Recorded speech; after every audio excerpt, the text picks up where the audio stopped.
salve galera, beleza? Vamos iniciar aqui nossa semana 7 do curso de Física 2. A gente vai conversar sobre dilatação térmica. Deixa eu colocar aqui o meu cronômetrozinho para rodar, para que a gente comece a marcar o tempo da nossa aula, para não extrapolar, para não tomar muito o seu tempo, beleza?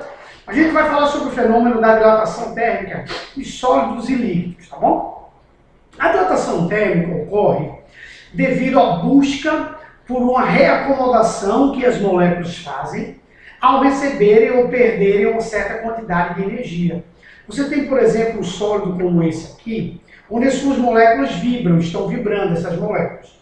Quando você fornece calor para esse sólido, as suas moléculas, ao receberem calor, vão aumentar a energia cinética translacional delas, além da rotacional. Mas a translacional, que envolve deslocamentos, elas vão aumentar. Daí elas buscam um espaçamento, elas buscam uma nova reacomodação, uma nova acomodação, certo? Melhor dizendo. E aí, na busca por essa acomodação, normalmente o corpo sofre uma dilatação, que às vezes não é perceptível a olho nu, mas em algumas situações é perceptível. Você pegar os trilhos de uma ferrovia, você quando olha para os trilhos dessa ferrovia, você vê que tem um espaçamentozinho entre esses trilhos. Você quando olha, por exemplo, você quando está andando em uma ponte, tá certo? Você consegue perceber os espaçamentos entre essas placas de concreto da ponte. Esse espaçamento é porque aquele material vai se dilatar. E ao se dilatar, se ele estiver totalmente inteiriço, um vai empurrar o outro, e aí, meu velho, bronca pesada. Tá certo? Pode subir essa pista, descer, pode entortar o trilho. Então, isso é dilatação térmica, essa busca por uma nova acomodação, por uma reacomodação, por um novo modelo de arranjo molecular, tá? Devido ao ganho ou à perda de energia por parte desse corpo. E essa dilatação ela é calculada da seguinte maneira: a gente subdivide isso aí em dilatação linear. Aliás, primeiro a gente subdivide em sólidos e líquidos, tá? A dilatação dos sólidos, a gente começa pela dilatação linear. A dilatação linear, vamos imaginar que existe um corpo aqui,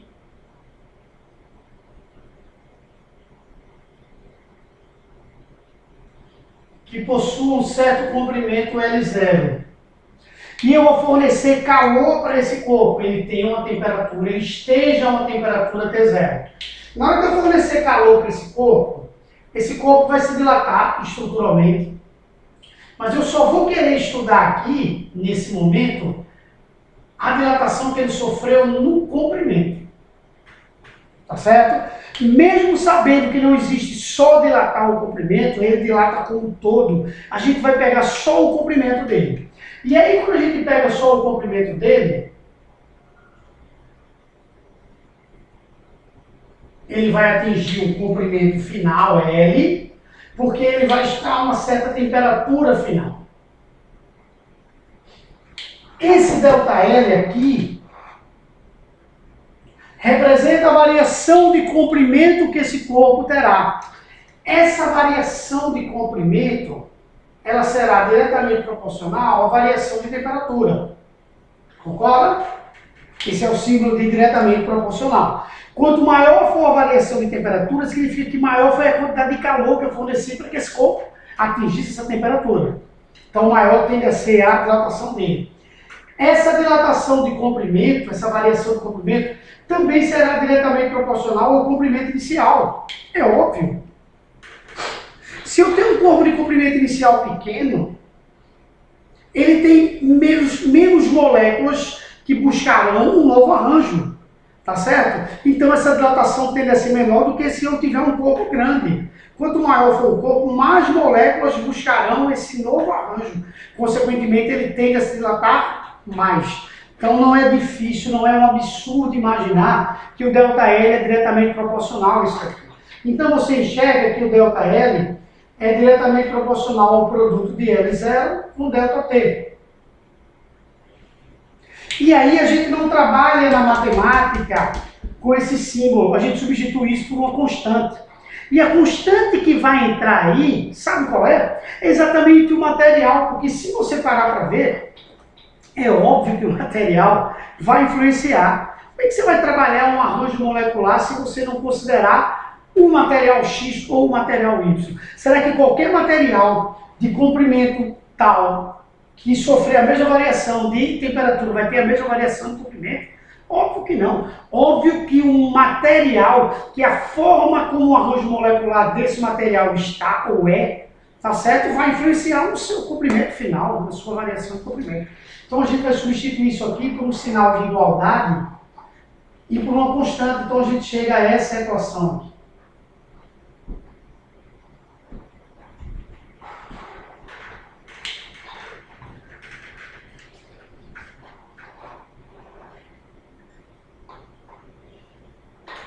Beleza?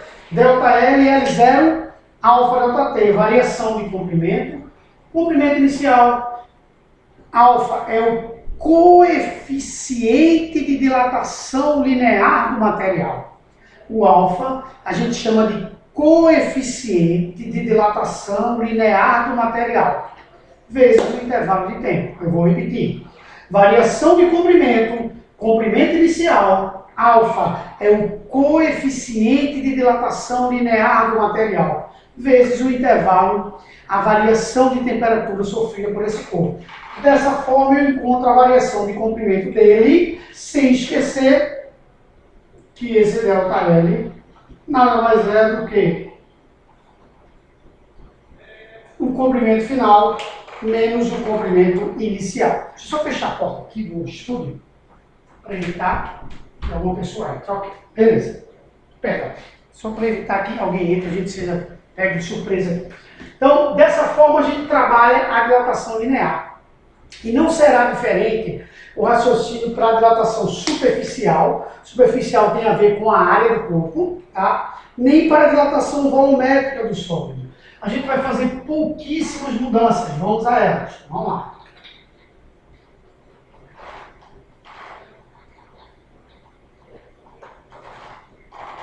Quando eu estiver trabalhando com a dilatação superficial,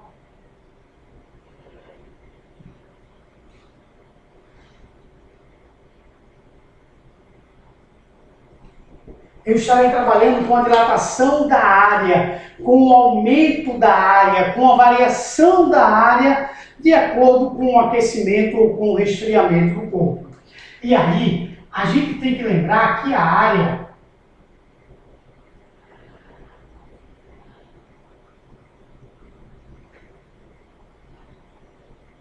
equivale a duas dimensões. Se a área equivale a duas dimensões, é como se fossem dois comprimentos dilatando ao mesmo tempo.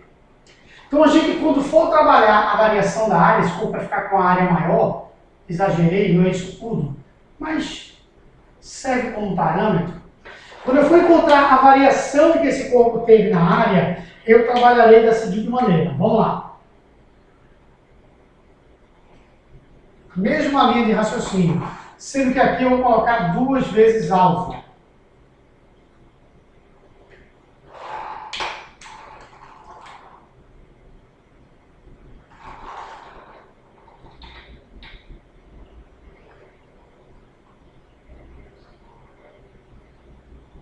Esse 2 vezes alfa vem pelo fato de eu estar trabalhando com 2 dimensões. Aí não é legal ficar escrevendo 2 vezes alfa, então a física resolveu convencionar isso aqui e chamar de um beta.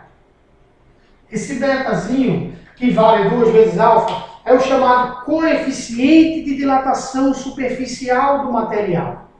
Coeficiente de dilatação superficial do material, que vale 2 vezes alfa, e é óbvio que vale 2 vezes alfa, porque eu estou trabalhando com 2 dimensões. Então a área ficou maior, eu estou trabalhando com 2 dimensões. Só tome cuidado que nas questões do Enem, por exemplo, por eles fornecerem às vezes tabelas originais, certo? Tabelas da ABNT, enfim. Você tem que tomar cuidado, porque normalmente nessas tabelas aparecerão os valores dos coeficientes de dilatação linear.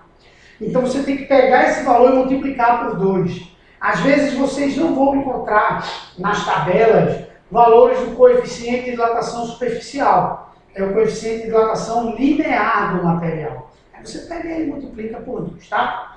Bom, queria conversar com vocês algo que ocorre na dilatação superficial. Algo extra aqui. A dilatação superficial teve o tal do experimento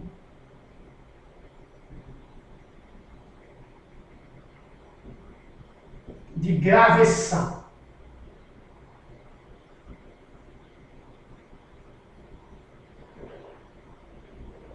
O que foi que esse cara fez? Esse cara, o intuito dele era provar que quando você pega um corpo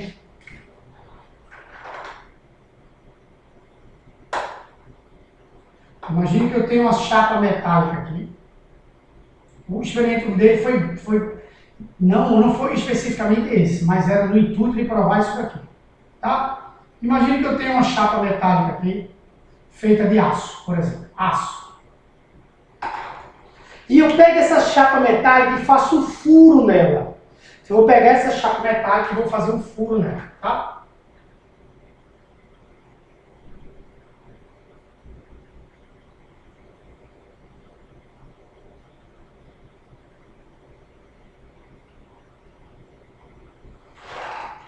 E agora eu vou provocar um aquecimento dessa chapa.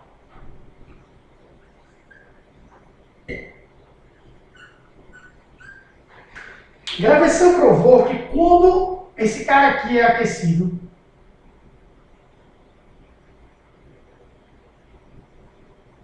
a chapa dilata-se e o furo aumenta.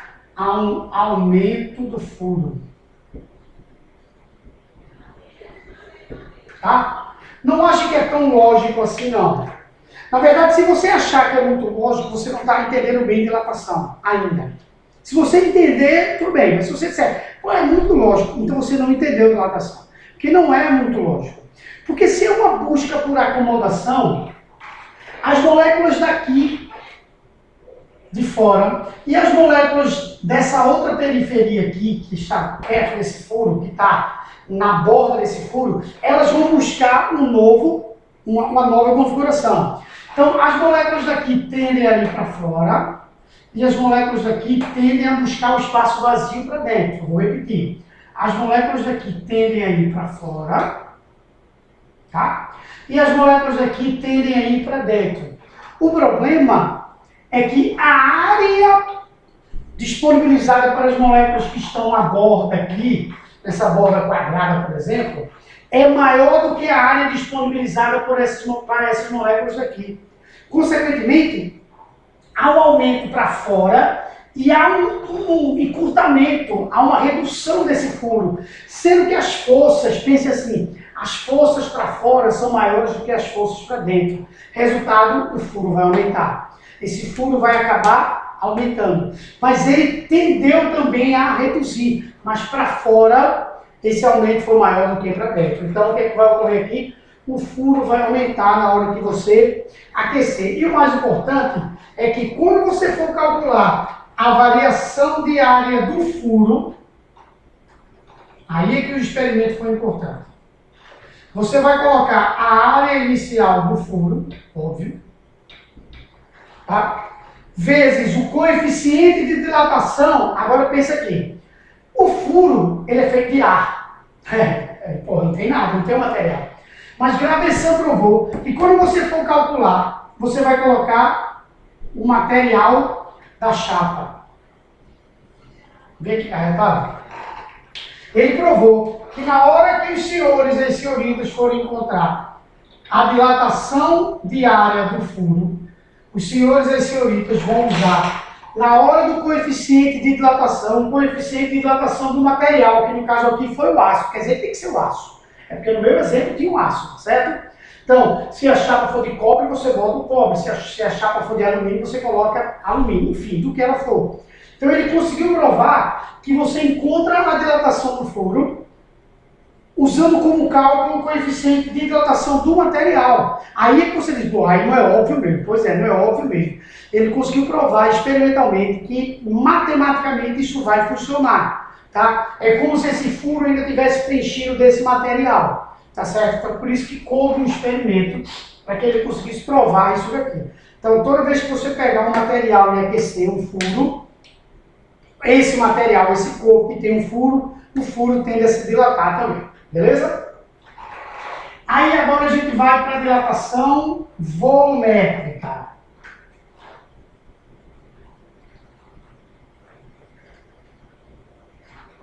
Na hora da dilatação volumétrica,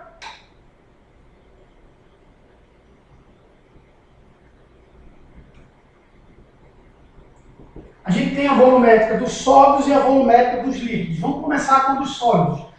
A linha de raciocínio é a mesma.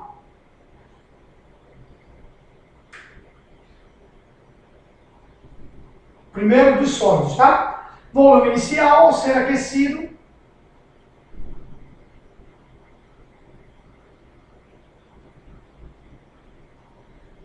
Um volume final. E é óbvio que houve uma variação de volume. Sendo que o volume, quando a gente trabalha o volume, nós estamos trabalhando 3 dimensões. Então aqui é como se fosse alfa, alfa e alfa. Então na hora que eu for encontrar a minha variação de volume, eu terei V0 vezes 3 alfas, desculpe, vezes ΔT. E aí esses 3 alfas aqui viraram um gama.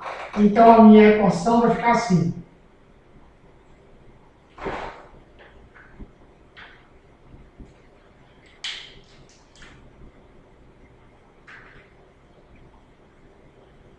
Onde esse gama aqui é o coeficiente de dilatação volumétrica do material, que matematicamente esse coeficiente vale 3 vezes o alfa. Matematicamente esse coeficiente vale 3 vezes o alfa, certo? Beleza. Essa é a dilatação volumétrica dos sólidos. Duas observações. Uma sobre os sólidos ainda, e a outra é a dilatação volumétrica dos líquidos. Sobre os sólidos, é interessante a gente conversar sobre o aumento percentual.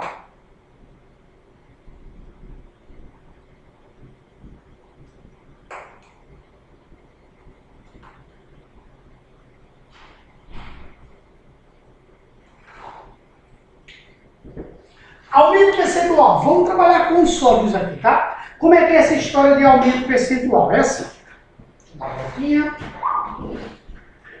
Vamos imaginar que o corpo tem teve uma certa variação de comprimento, tá? Ao ser aquecido, certo? Você concorda comigo que se eu quiser encontrar um aumento percentual no comprimento que esse corpo teve, esse aumento percentual que eu vou chamar de delta%, tá? Então, esse aumento percentual de comprimento que esse corpo terá, esse delta% dele, você concorda que eu encontro fazendo ΔL por L0? Se eu quero saber o quanto uma grandeza percentualmente aumentou, eu pego o valor do seu aumento e divido pelo valor inicial. Isso é matemática. Determinada mercadoria era R$30, passou a ser R$36. Quanto percentualmente essa mercadoria aumentou? Eu pego R$6, que foi o aumento, foi o aumento líquido dele, tá? E divido pelo valor inicial, que é 30. Eu vejo que percentualmente teve um aumento, por exemplo, de 20%. Tá? Sendo que se você olhar direitinho, ΔL sobre L0 é alfa ΔT. Em outras palavras, o que eu estou querendo dizer para tu é que se tu quiseres encontrar o aumento percentual que um determinado material terá ao ser aquecido, basta você multiplicar o coeficiente de dilatação dele pela variação de temperatura. Aí você já encontra o aumento percentual. Você não precisa ter os valores dele. Então isso para engenharia é massa, velho. Porque a engenharia não precisa ter nada construído. Basta que ele tenha o coeficiente de dilatação do material e aí ele vai fazendo testes e diz, ó, esse material, ao ser colocado nessa região cuja amplitude térmica é de tantos graus Celsius, ele tem uma variação percentual de tantos por cento. Isso pode ser bom, isso pode ser ruim. Ele não tem que ter um comprimento inicial para calcular, não. Está aqui, ó, com esses valores, ele consegue encontrar. Mas se eu for encontrar a variação percentual usando o mesmo raciocínio da área, eu vou dividir o ΔA pela área inicial. E ΔA pela área inicial é beta delta T.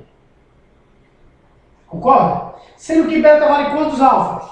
Exatamente, 2 alfas. Significa o quê? Que esse valor é o dobro desse. Então, se o comprimento, por exemplo, se o comprimento variar percentualmente 3%, a área percentualmente vai variar 6%. E o volume vai variar quanto? 9%. É só pegar esse valor, multiplicar por 2, que vai dar o percentual da área, e o percentual do volume você multiplica por 3. Então, o aumento percentual linear que você encontra fazendo o produto do coeficiente linear pela variação de temperatura já te dá uma noção do quanto vai ser percentualmente aumentado esse valor na sua superfície e no seu volume. Basta você multiplicar por 2 e por 3 e não elevar ao quadrado e ao cubo. Porque quando você parte para encontrar a área, você eleva ao quadrado o valor do lado, por exemplo. Tá? Ou ao cubo, não. É multiplicar por 2 ou multiplicar por 3. É a mesma relação que existe entre os coeficientes de dilatação. Tá aqui. Tá? Eu não fiz o volumétrico porque é muito óbvio isso daí. Tá? Beleza. Depois disso, só falta a gente falar sobre a dilatação volumétrica dos líquidos. Por que é importante a gente falar sobre a dilatação volumétrica dos líquidos? Quer ver? Os líquidos, eles sempre... Deixa eu só tomar um... Aí lá.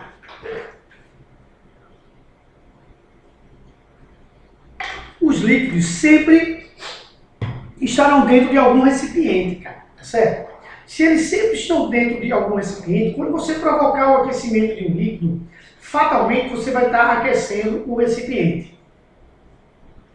E o estado líquido é o estado de... Sim, a esse recipiente ele tende a se dilatar também, tá? Porém, o estado líquido é um estado de menor agregação molecular que o sólido. O sólido é de maior agregação molecular, o líquido tem menor que o sólido e o gás é de menor agregação que existe. Então, na hora que você aquecer o líquido e o recipiente, o líquido fatalmente tende a se dilatar mais que o recipiente. Tá? E às vezes ele chega ao ponto de transbordar. Que se o recipiente estiver cheio de líquido e eu aquecer os dois, como o líquido tende a se dilatar mais que o recipiente, ele não caberá mais aqui dentro, então ele tende a derramar, ele tende a se dilatar. Então, a não ser que ele diga, ó, despreze a dilatação volumétrica do recipiente, você vai considerar que os dois se dilatam. Então você tem que entender que o líquido vai acabar se dilatando mais. Mas você tem que entender que o que você perceber de dilatação desse líquido, que você visualmente perceber, não quer dizer que ele só se dilatou aquilo. Não foi claro não, né? Deixa eu ser claro agora. Imagina aqui, cara, que eu tenha um recipiente. Deixa eu tentar ser mais claro. Com um líquido aqui dentro, tá? E eu tenha um recipiente de 10 centímetros cúbicos, cheio de um líquido. Então, no início eu tenho 10 centímetros cúbicos do líquido e eu tenho um volume inicial de 10 centímetros cúbicos do recipiente. Supondo que ele esteja totalmente lotado. Eu taco calor e os dois se dilatam. Quem vai se dilatar mais? Quem vai se dilatar mais? O líquido, é isso? Se o líquido vai se dilatar mais, ele tende a transbordar. Vamos supor que após o aquecimento, eu tenha assim,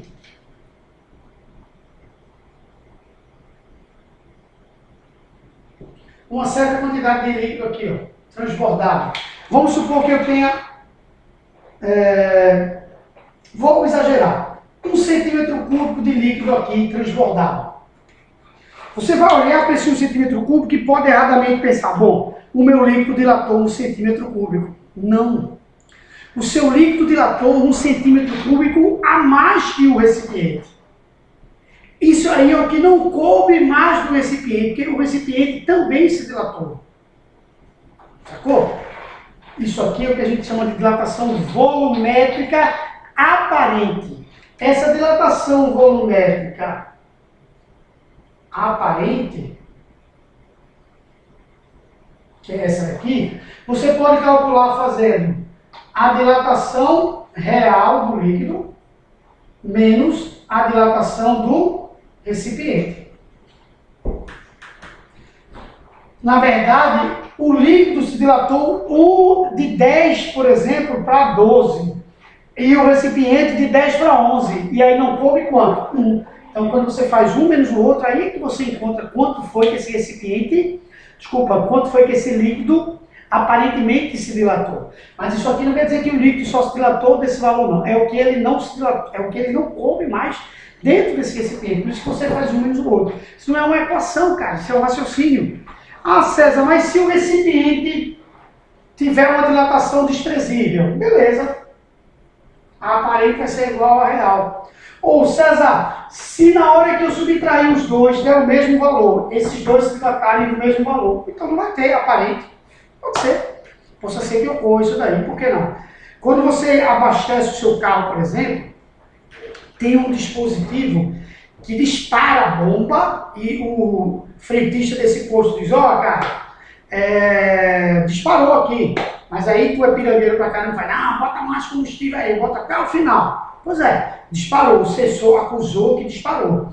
Ou seja, esse acréscimo de combustível que você vai estar colocando, você assume por conta e risco.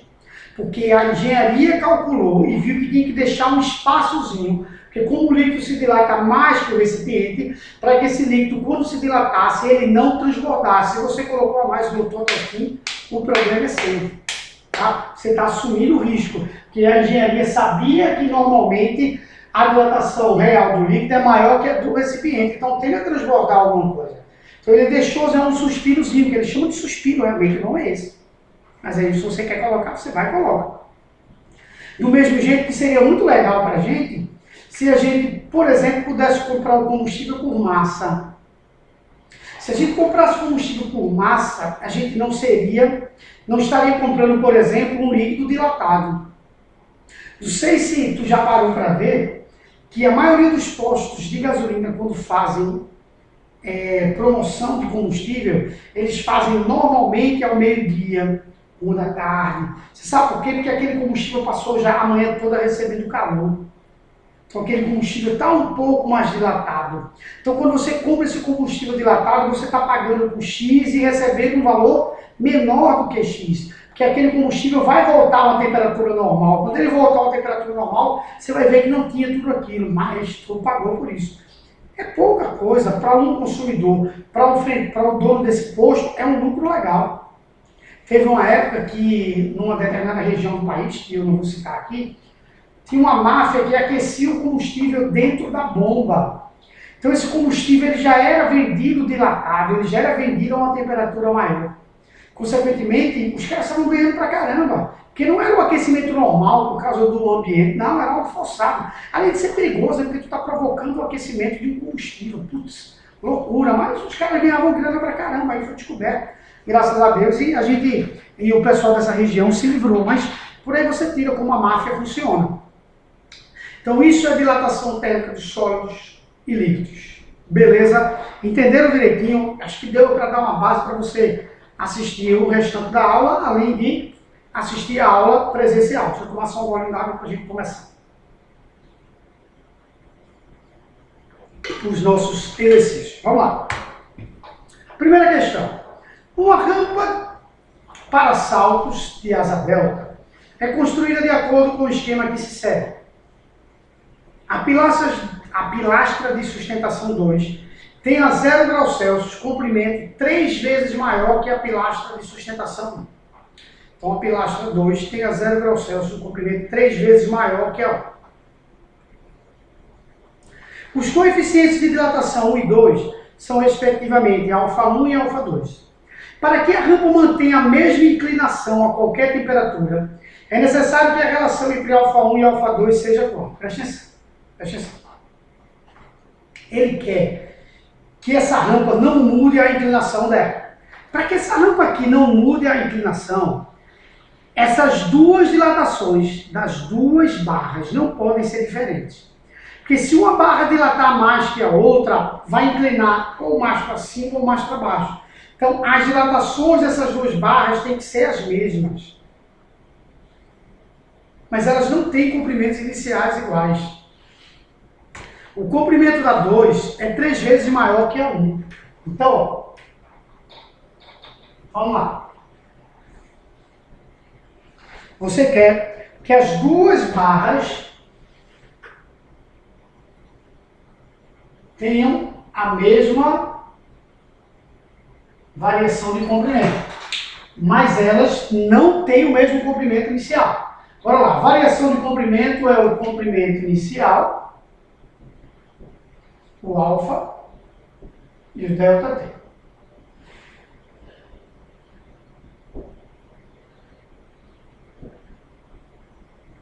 Tá pegado aí? Tranquilo, né? Bom, as duas barras estarão no mesmo ambiente. Não é nenhum crime imaginar que as duas diferenças de temperatura são iguais. Agora, no texto ele falava que o comprimento da 2 é 3 vezes maior que a da 1. Então eu vou jogar aqui, ó. 3 vezes o comprimento da 1.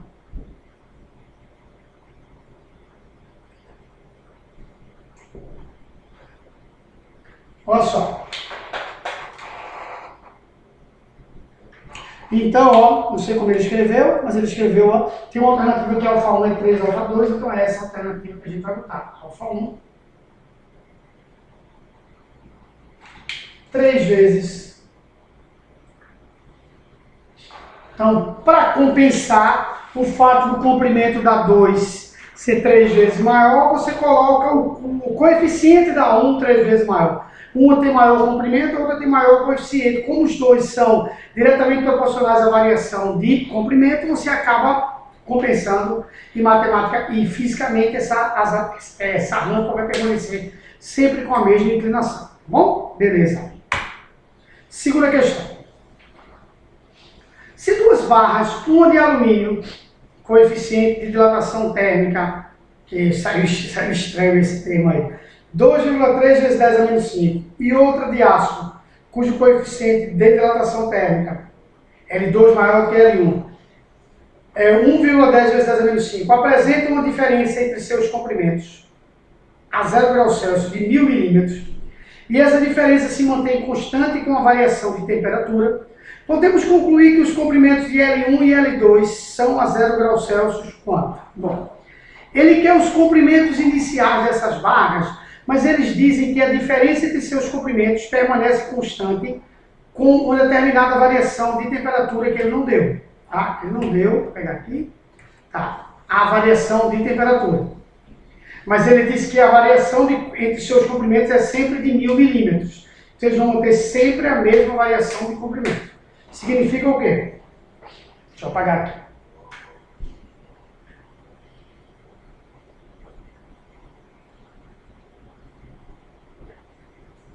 Para eles manterem a mesma variação de comprimento o tempo todo, é necessário que a variação de comprimento da barra 1 seja igual à variação de comprimento da barra 2. Porque se uma variar mais que a outra, a diferença entre elas vai mudar. Sacou? Então elas têm que dilatar, é parecida com a questão anterior. A variação de comprimento de cada uma tem que ser a mesma, para que a diferença entre seus comprimentos permaneça o mesmo. Tá certo? Então, ó, bora lá. Aqui vai ser L0 de 1. Vou colocar assim, fica mais fácil. Essas letrinhas, esses algarismos romanos são muito chatos.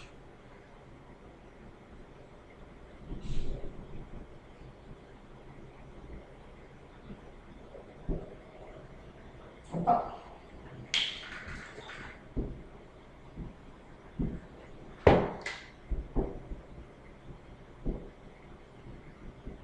Bom, variações de comprimentos iguais, beleza? Bora lá, L0 de 1, que eu vou chamar simplesmente de L1. Alfa 1, 2,3 vezes 10 a menos 5.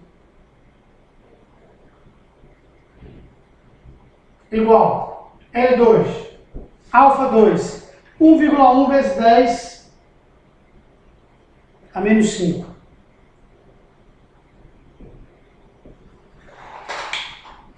Beleza? Vou cortar. Daqui eu encontro que L2,3 L1 é igual a 1,1 L2. Pô, a gente estava na esperança que fosse 2,2. Miserável, é 2,3. Putz. Beleza. Bom, tranquilo.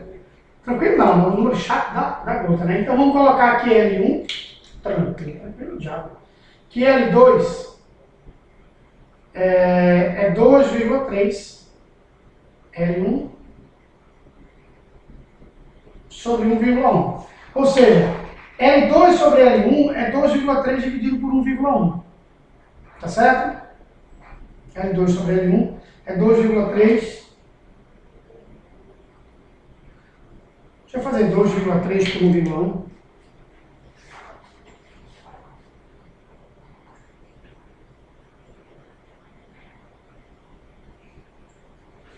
Dá 2,09, quase 2,1. Então, quando eu dividir L2 por L1, tem que dar 2,1. Bom, cara, tem algumas opções aí, tá? Mas, com certeza, não é a letra A. Porque um dividido pelo outro não dá esse valor. Não é a letra B, dá bem mais do que 2. Não é a letra E, dá quase 4 aqui. Estamos nessas duas aqui, ó, tá? Vou dividir 1917 por 917. Vai dar 2,09. Então, 2,1 dá exatamente a letra C. Então, o gabarito é letra C. Esse 1.600 dividido por 600, cara, dá bem maior do que isso aí, né? Deixa eu fazer aqui. Só para você ver. Dá 2,5 quase. Tá? Então, o gabarito é letra C. César, tem que realmente fazer assim? Velho, senão tu ia ter que fazer um sistema de equações. Colocar aqui um valor, apesar de que não tem muito mistério não, porque um valor menos o outro tem que dar 1.000, tá? Mas esse valor e esse aqui, um menos o outro, também dá 1.000, entendeu? Então tu ia ter que partir para isso aí. Esse valor menos esse, todos dão 1.000, ó. Então tu ia ter que partir para essa relação matemática mesmo que eu coloquei, porque a subtração entre eles iria dar 1.000 de qualquer jeito, tá? Então tu ia ter que partir para a relação matemática, beleza? Então gabarito letra C. Terceira questão, deixa eu ver o tempo que eu tenho aqui.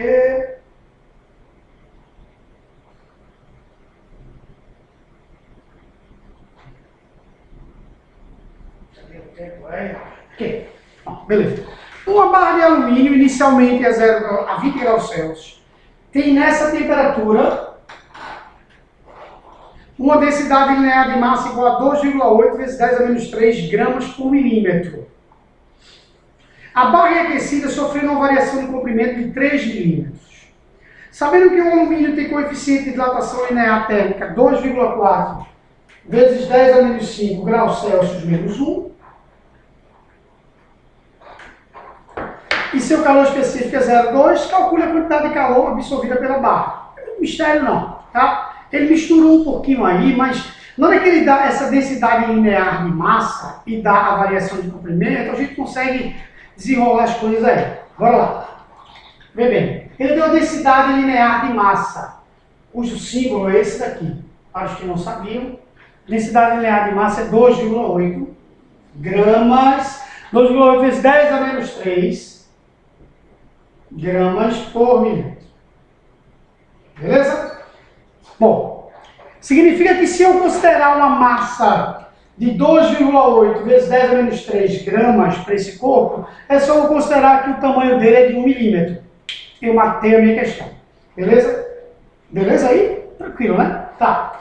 Bom, ele quer saber quanto de calor esse corpo recebeu. Preciso saber qual foi a variação de temperatura que esse corpo teve. Se eu encontrar qual a variação de temperatura que ele teve, morreu a questão. Então eu vou partir para aqui, ó.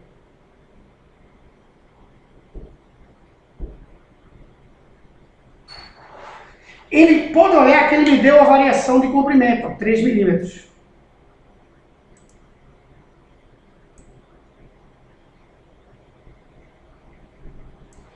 Tá? Ele me deu a variação de comprimento de 3 milímetros. Então eu tenho aqui, ó, 3 milímetros. O comprimento inicial ele não me deu, mas ele me deu uma relação de massa por comprimento, então não tem problema. Eu digo que essa barra tem comprimento de 1 milímetro, desde que eu considere, na hora que eu for utilizar a massa como sendo quanto? 2,8 vezes 10 a menos 3 gramas.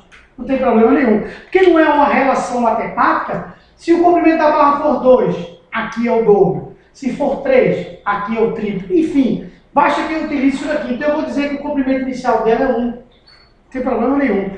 O alfa dela, 2,4 vezes 10 a menos 5. E eu quero encontrar a variação de temperatura. Tá? A variação de temperatura vai ficar... Aqui é 2,4. 3 dividido por 2,4. Deixa eu dividir aqui.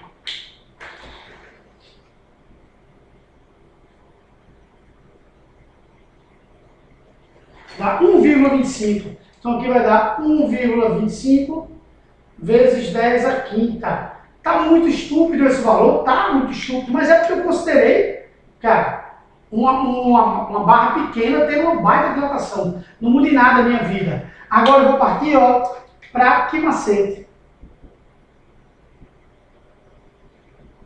Onde eu vou considerar qual a massa dela? 2,8 vezes 10 a menos 3. Foi a massa que eu considerei para densidade para o comprimento de 1 milímetro. Beleza? Calor específico 0,2 e o ΔT 1,25 vezes 10 a quinta. Olha o chaguinho aqui. Essa massa eu considerei porque eu considerei esse comprimento aqui, ó, no 1 milímetro. Então, 2,8 vezes 0,2 vezes 1,25. Deixa eu botar aqui.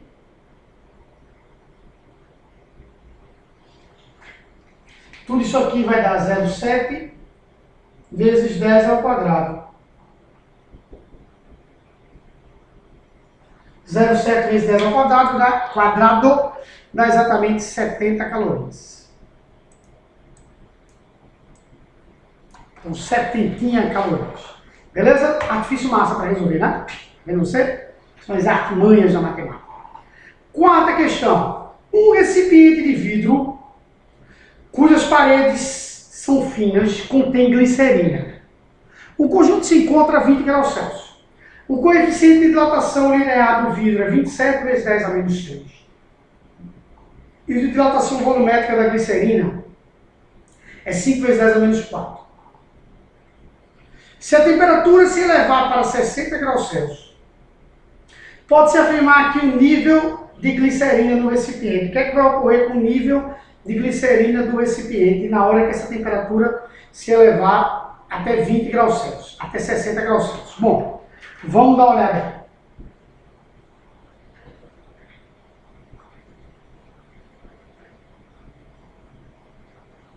Vê bem, o coeficiente de dilatação linear do vidro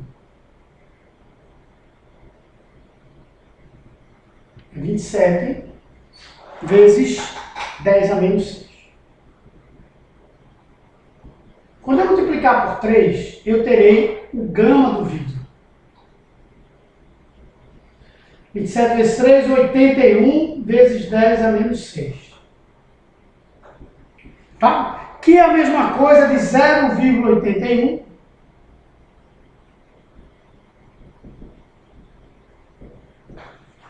que quando eu comparo com o gama da glicerina,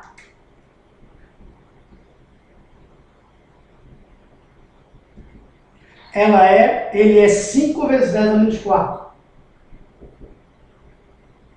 Então você percebe que a glicerina tende a se dilatar bem mais do que o vidro. Um recipiente de vidro contém glicerina, o conjunto encontra-se a 20 graus Celsius. Se a temperatura do conjunto se elevar para 60, veja, a glicerina tende a se dilatar mais que o vidro. Então o nível de glicerina ele não vai baixar. Tá? Se eleva porque a glicerina aumenta de volume e a capacidade do recipiente diminui de volume. Não. Se eleva porque apenas a glicerina não. Se eleva apesar da capacidade do recipiente aumentar. Permanece inalterado, pois a capacidade do recipiente aumenta tanto quanto o volume de glicerina. Não. Gabarito letra C. Se eleva, apesar da capacidade do recipiente também aumentar, mas o gama da glicerina, por ser maior do que o gama do vidro, acaba que ele vai se dilatar mais que o vidro. Então o gama da glicerina é maior do que o gama do vidro, então ele vai se dilatar mais, tá certo? Depois a gente vai conversar outra vez sobre a dilatação dos líquidos. Eu falei nessa aula de hoje para no contexto ficar legal, mas a gente vai outra vez conversar sobre isso. Eu acho que na aula 8 nós iremos falar outra vez sobre dilatação e aí só entra nos livros. Aí a gente amarra direitinho. Meio que eu vou revisar isso que eu hoje falei já, tá? Mas aí eu irei focar na água, no comportamento anômalo da água e tudo mais, beleza? Então vai com um enfoque diferente. Bom, então gabarito. Deixa eu ver o meu tempo aqui, que está sempre olhando o tempo, vamos estourar. Beleza. D. E vamos à nossa quinta questão. Olha que beleza, olha. Uma chapa de alumínio, alfa 2 vezes 10 a menos 5 graus Celsius menos 1, inicialmente a 20 graus Celsius, é utilizada numa tarefa doméstica no interior de um forno aquecido a 270. Após o equilíbrio térmico, sua dilatação superficial em relação à área inicial foi E. A dilatação superficial em relação à área inicial, a gente falou hoje, ele quer que os senhores e as senhoritas encontrem a dilatação superficial em relação à área inicial.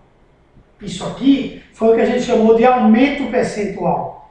E o aumento percentual é igual a beta vezes ΔT. Onde beta, na verdade, é o quê? 2 vezes alfa. Então, ó, isso aí que ele pediu. Sua dilatação superficial em relação à área inicial nada mais é do que o aumento percentual, tá? Que vai ser 2 vezes alfa vezes ΔT. Facílimo. 2 vezes. Quem é o alfa? Bora lá. 2 vezes 10 a menos 5 vezes o ΔT. De 20 até 270. 250. Beleza? Tranquilo? Então, ficarei como aqui, bora lá, 2 vezes 2 vezes 250. Deixa eu pegar aqui. Mas eu acho que esse bicho aí era 2,2, eu acho que não é, mas tudo bem. Eu acho que era um tal de 2,2 aí. Então vai ficar 4 vezes 250. Mas foi montado assim, então vamos lá. 4 vezes 250 aqui eu tenho. 4 vezes 250 eu tenho 1000.